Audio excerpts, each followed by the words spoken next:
When you think of Yankee Stadium, you think of the 27 world titles and guys like Babe Ruth, Lou Gehrig, Yogi Berra, and Derek Jeter that carry on the rich tradition. But when a diamond became a gridiron on one random Saturday afternoon, it was up to the Huskers to finish on a high note in the Bad Boy Mowers Pinstripe Bowl. When it comes 7 o'clock, there are going to be over 90,000 plus people here to not watch a football game at Memorial Stadium, but a volleyball match. What Bunger accomplished on the 5th just adds on to the goals that this senior class has achieved together. But the senior says there's still a lot more work left to be done in year 4, just like she does right here on the Post. Head coach Andrew Kuda, you are off to Lincoln, and you guys are going with them. How pumped are we?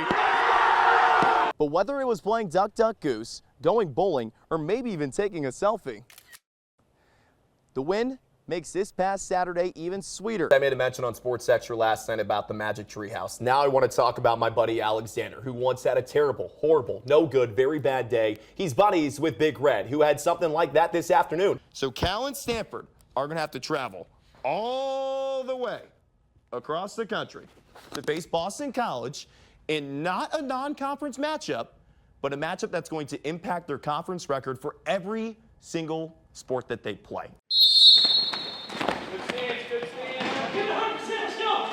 A new wrestling season has arrived in Cambridge, the kings of the R-Pack.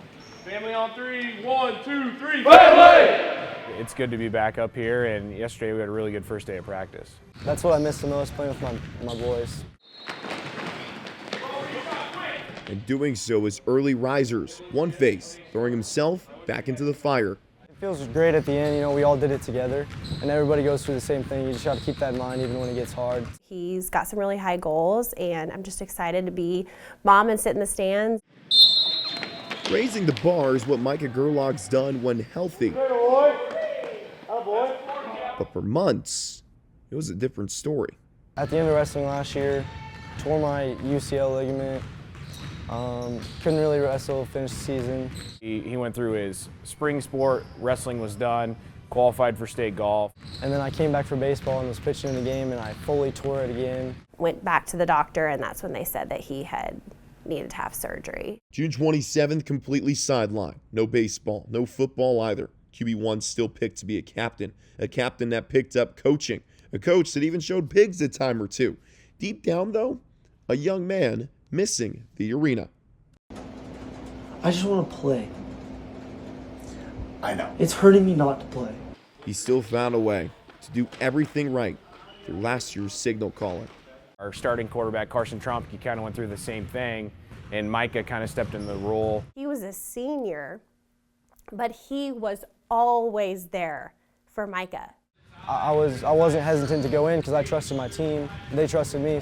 When Gerlach was recovering, he gave it 100%. He was all in, all the time. And now that the 4-sport athlete took all the right steps to get back into the arena, he's given everything he's got to something greater, and that is his faith. That's what helped me the most.